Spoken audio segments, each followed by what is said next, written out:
a Roaring Fork Schools production. Welcome, everybody, to our last 2023 school year podcast episode. My name is Cristina Vargas. I'm here today with the Roaring Fork School District Superintendent, Dr. Jesus Rodriguez, and we will be talking about our strategic plan. But first, summer has already arrived. And as usual, we want to talk a little bit of our crew activity. And since summer is here, we wanted to discuss a little bit about the vacations and the best vacations we've ever had, or our dream vacations.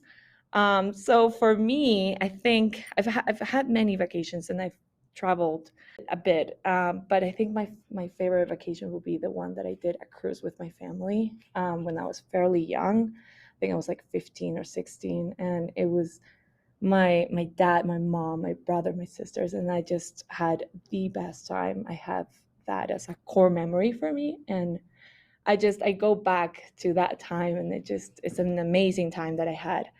And I wanted to know if you had a favorite vacation spot, or tell us a little bit about your favorite vacation. Yeah, it's a great question. I've had the opportunity to travel quite a bit with my wife. We visited Europe and Africa and different places in Latin America, and it's been great. We've had a chance to travel quite a bit as a family, mostly here in the United States, but also to Mexico. But as I was thinking about this question, the memories that came to mind were from when I was growing up, and I was born in Denver, Colorado, but my parents are from Zacatecas, Mexico, and growing up, we didn't go on many destination vacations as a family, but for many school holidays like summer vacation, summer break, we would visit my parents' hometown in Miguel Ausa. And so I just remember, getting to spend time immersed in the culture, just really positively influenced who I am. So, because we have less family members there now, I think those kinds of experiences that I had in Miguel Ausa will be really hard to recreate for, my own sons, but they're really valuable experiences. And I know too that many of our students here in the Roaring Fork School District get to experience those kinds of things too on March breaks, that they go back to the countries where they're from or where their parents are from, similar to the way that I grew up. So I was thinking about that question, and I've had a lot of really great vacations, but I felt a little nostalgic thinking about visiting my parents' hometown. It's kind of like it brings you back to maybe simpler times, whenever you have your family members there. I love that. I think that really, I think the same. I'm so ready for summer. I think everybody is. But I wanted to talk a little bit about your latest column, and you spoke about the strategic planning and the district's current strategic plan being one of the reasons you felt so strongly about our community and the Roaring Fork schools. For those who don't know, can you tell our listeners about the strategic plan mission statement? Yes, the mission statement of the Roaring Fork School District is that we will ensure that every student develops the enduring knowledge, skills, and character to thrive in a changing world. And there are a couple of things that really stand out to me. First, there is an emphasis on every student, not some, not a few, not many, but every student. And that's important to me. I believe that it is our main responsibility as a public institution. And then secondly, the mission statement identifies at a really high level that our students are going to graduate prepared, again, not only to succeed, but to thrive in a changing world. And I think that's really important because things today are very different than they were many years ago. And they will be very different from now in the years to come. So regardless of those changes in the world changing, we have to make sure our students are prepared to succeed in that world. And I think that even from a few years ago, like after COVID, I feel like there has been a before COVID and after COVID. It's seen that we have a 5-year plan, and with this upcoming year, we will be entering the last year of the current strategic plan. And an update was shared on where we stand with the different priorities. Can you tell us a little bit about the 2022 and 2023 priorities and the work that has been done this year? Yes, absolutely. So late last spring, our district identified 11 strategic priorities, which is a lot. In August, I shared a revised set of priorities to our Board of Education. Didn't delete anything. We didn't erase anything. We didn't stop prioritizing things. But when I looked across the initial 11 strategic priorities, to me, all 11 seem to align either with equity or with recruitment and retention. And so we reorganized all of the priorities into just two priorities. And then those other 11 things became initiatives that fall under each of the priorities. And so, educational equity is a measure of achievement, fairness, and opportunity in education.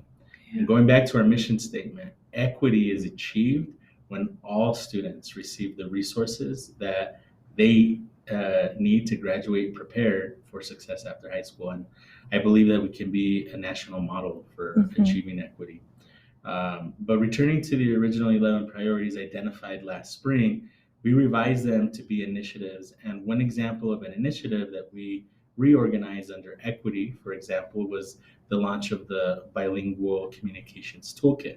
So the Bilingual Toolkit is a resource of best practices that was launched along with a bilingual competitive pay plan, including the creation of bilingual leads at each of the schools. Yes.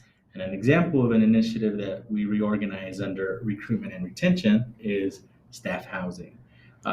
We're on schedule this year to build 50 additional rental units here in Carbondale in the next month or two. And this year, we really moved through the design and development process of that project. We recently had the Board of Education approve the financing for that project. So that's amazing. That's just one example of an initiative that fell under the recruitment and retention priority. And it's been a continuous focus for us, and we'll continue to focus on that next year. Yeah, this is great. As we look forward towards to the next year, in your latest column, you identify 3 priorities and with 3 initiatives for each. Can you tell us why those 3 priorities were chosen? Yeah, I'll tell you a little bit about the process for how we got there. We started by reviewing the 2019-2024 strategic plan, including the mission statement, the results that we want to achieve, and the strategies that were identified there. Then we identified that a statement that we are working towards ensuring that all students have access to high quality learning with an emphasis on equity. We believe that our 2 primary priorities that we've identified will help us to achieve this goal, and that's why we identified our first priority as increase equity and student achievement. Our second priority remains recruitment and retention, because we recognize that every single person in our school district, whether it's the bus driver who gets our students to school safely and on time every day, our food and nutrition service workers who provide our students with several square meals each day so that they have the energy to focus on learning, to our teachers who work directly with our students towards mastery of all subjects, and everyone else, everyone in between, are our greatest assets. And so we have to continue to focus on keeping our talented staff here and attracting more folks to work here as others retire or move out of the district for other reasons. And our third priority is strategic planning for 2024 and beyond, because as you mentioned, we are going into year 5 of a 5-year strategic plan. And so a year from now, our current plan will expire, and we'll need to focus significant time and energy co-creating a new plan with our stakeholders. Yeah, and I see here that equity in students' achievement is such a big topic.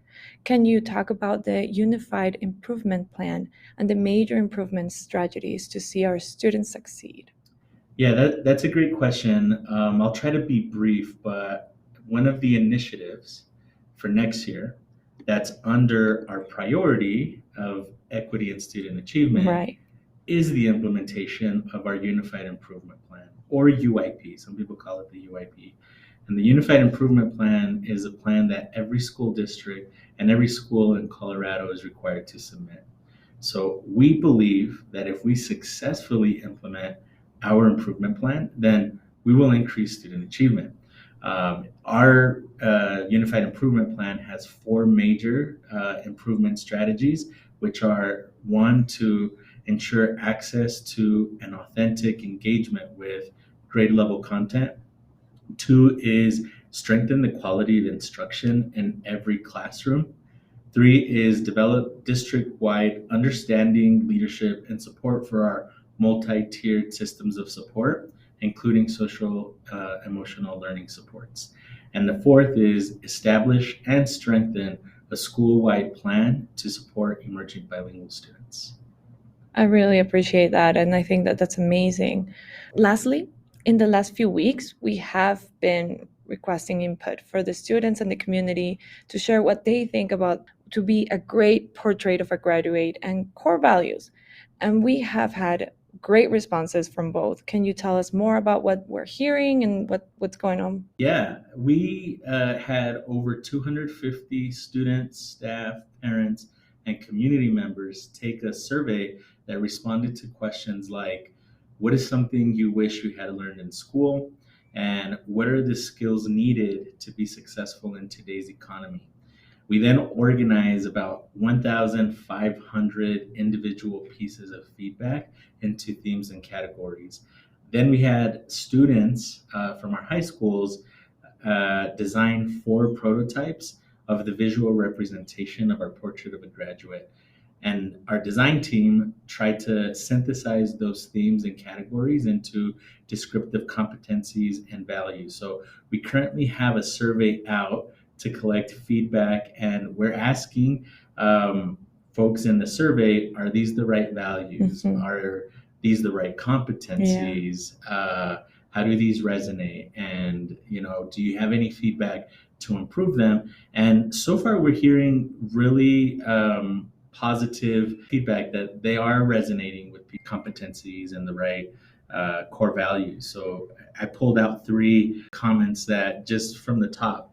One person said, these sound great. And then they asked, are we currently doing all of these things? Yeah. I think the answer to that is no, not necessarily, but we aspire to, right? Yeah. Another person said something like, they're good, but they seem somewhat out of reach, which again, I think is actually really great feedback because Mhm. it tells us that they're ambitious, Yeah. right? That it's a high bar that we're trying to help our students reach.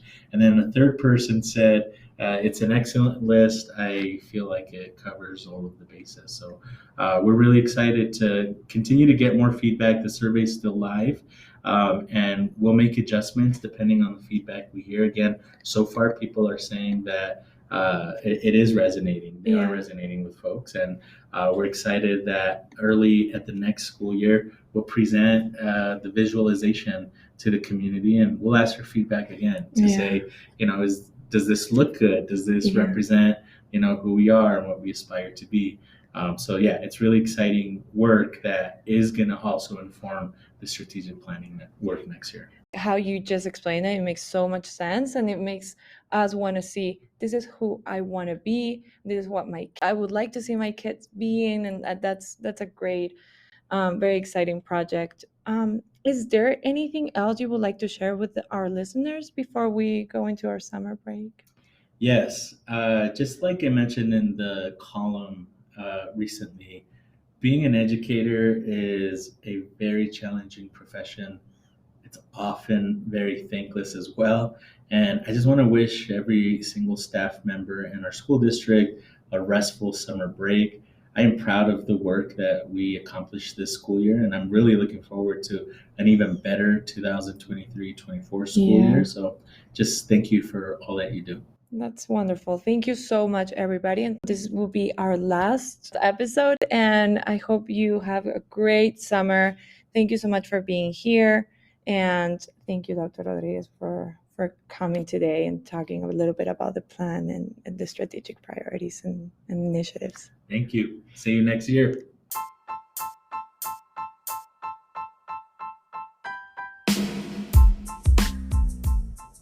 Thank you to all of our listeners. Don't forget to check out our social media. We're on Facebook, Twitter, YouTube, and Instagram. We'll see you next year. Have a great summer.